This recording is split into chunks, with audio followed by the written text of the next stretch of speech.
Sometimes being a fan is just exhausting. Every movie or show turns into a battleground, and the more people hate something, the louder they get. If you've ever watched something, genuinely enjoyed it, and then went online only to see it getting destroyed, this video's for you. Be sure to like and subscribe if you're into mostly reasonable takes about stuff. Anyway, let's get right into it. This is where the fun begins. Something I've noticed over the years, especially with these big fandoms, is that people love to tear movies apart. They'll analyze every scene, complain about every decision, and argue for hours online to the point of irreparable damage to the brand. And the strangest part, they'll do it sitting right in front of a wall full of posters, comic books, Funko Pops, you name it, surrounded by the very thing they're trashing. It's clear you love this stuff, so why do you seem so dedicated to destroying it? Blow that piece of junk out of the sky! And yeah, I get it. Grifters are a thing, and outrage pays. But the weird part is, the attitude doesn't just stay on YouTube channels or Twitter threads. It leaks into the fandom itself. And suddenly, everyone's angry, everyone's territorial, and no one's allowed to like anything unless it lines up with some imaginary purity test. But that's when you start to realize something. It's that a truly powerful movie doesn't just play out on the screen. It tells us something about ourselves as humans, as viewers, or as a fandom. And to be fair, this isn't just a Star Wars problem, and it's not always a bad thing. Sometimes people completely miss the point of a movie, but they still love it. Like take Joker, for example. A lot of people walked out of that thinking it was about rebellion or empowerment, when it was really about isolation, mental illness, and the way society fails people. But the reaction, it still sparked something. It meant something to people. And then there's times where the message does land and the audience does get it, and the movie becomes legendary because of it. Like The Matrix. Not just iconic for the action, but because the themes of freedom, control, waking up to truth, and personal empowerment hit exactly the way they were meant to. So it's not really about whether a movie sends a message, it's about what that message is. And when the director asks the audience to look critically at themselves, that's when people fight back. Because unfortunately, sometimes the things we need to hear most are the hardest to hear. And how we react, especially when it's like this, Oh my god, this movie. ends up proving the movie's point. But let's be honest, lashing out when being confronted with your faults is childish. Same goes for not getting your way. But I think what's most childish of all is throwing a collective tantrum so hard that it ruins things for other people. And these two fandoms are guilty of it. Now, I already know someone's going to accuse me of being a Snyder bro for speaking positively on Zack Snyder. And no, I'm not here to defend The Acolyte, even though I did enjoy that show, and I might end up making a video about it. I'm actually here to defend The Last Jedi. Just kidding. Well, sort of. But seriously, if there was ever a movie that held up a mirror to its own fan base and got crucified for it, it was this one. I mean, this movie screams themes at you louder than a Tusken Raider. Everything, the dialogue, the symbolism, the way the plot plays out, it's all saying the same thing. And somehow people still missed it. Or worse, they saw it, hated it, and did exactly what the movie was warning them not to do. Let the past die. Kill it if you have to. Or if you don't like Kylo, take it from everyone's favorite, Puppet Yoda. We are what they grow beyond. And they're so right. The thing about art is, it's not meant to be contained or held down, not meant to be locked into a set of rules. You can splatter paint on a canvas and call it art. You can build a giant metal cube and call it art. You can even do whatever this is, and no matter how it makes people feel, in fact, as long as it makes them feel anything at all, it's art. And the same goes for us as humans. We're meant to express, to evolve, because whether it's a person, an art form, or just an idea, once it stops growing, that's when it truly starts to die.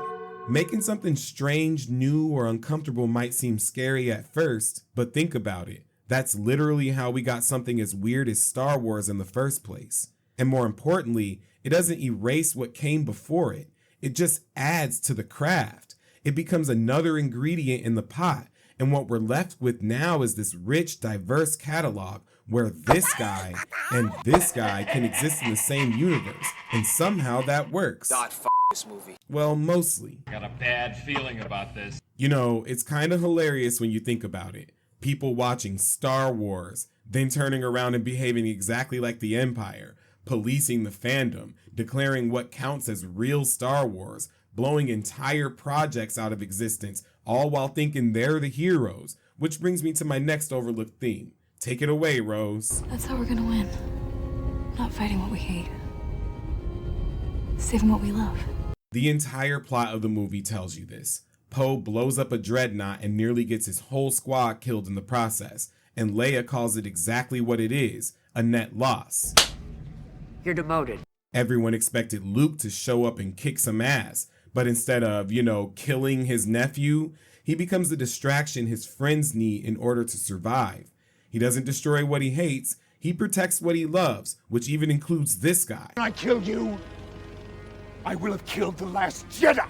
It's exactly what Luke's entire arc is all about. He calls out the Jedi's history of charging into conflict, trying to stomp out darkness with force. And all they did was breed more darkness. They trained Darth Vader. So like any great master, Luke passes the lesson on, but not just to Rey, to all of us. The legacy of the Jedi is failure, hypocrisy, hubris. I think the scene that really brings this all home is when Luke teaches Rey about the Force.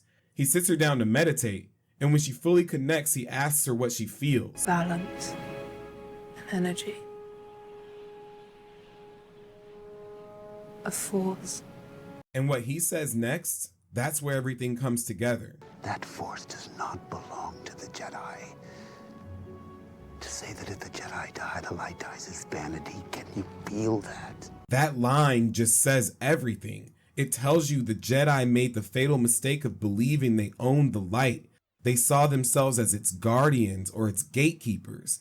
And every time something threatened that, they drew out their lightsabers. They fought harder. They tried to control it. And that's what got them destroyed.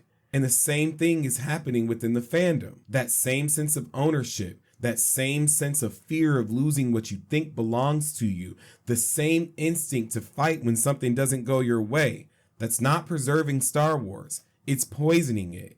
It's like The Last Jedi was spelling out for us what Star Wars has been saying all along.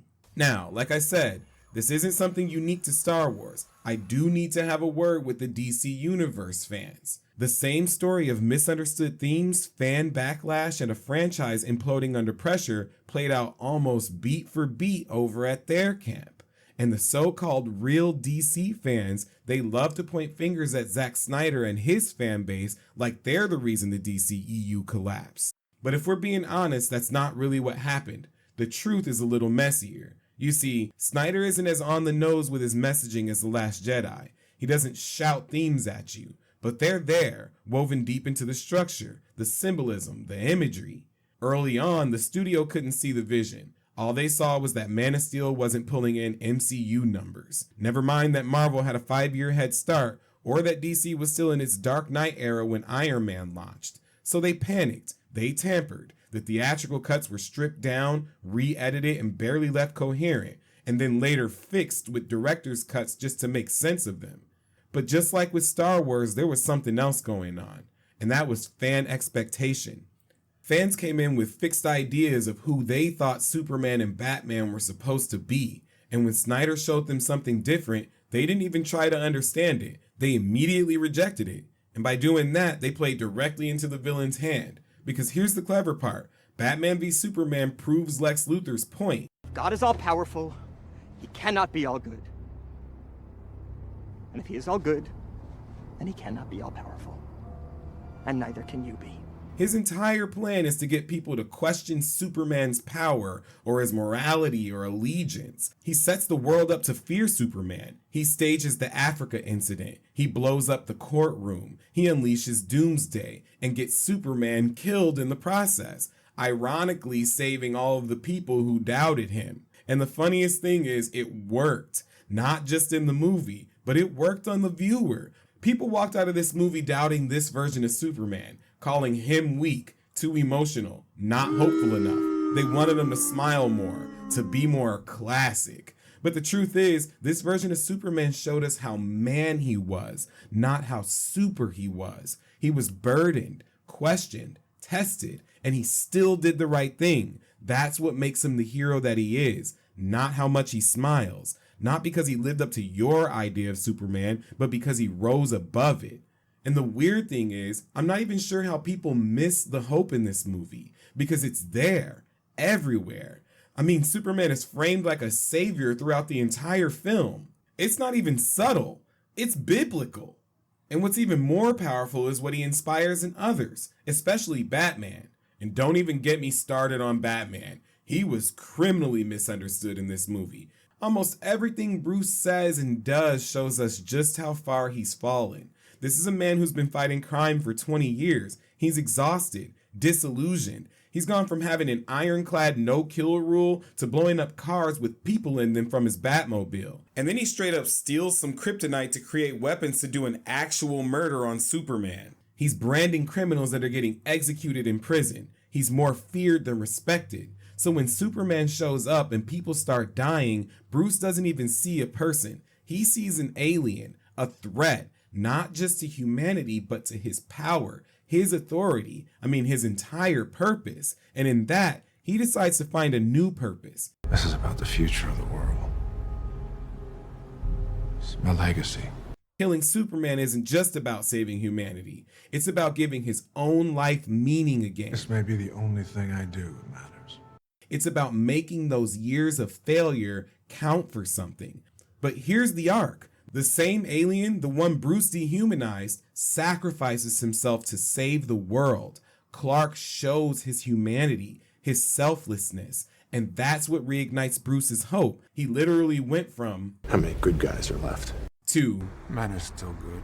because of Superman's actions. It's the moment the symbol of hope gets passed on, and the moment Batman starts to become himself again.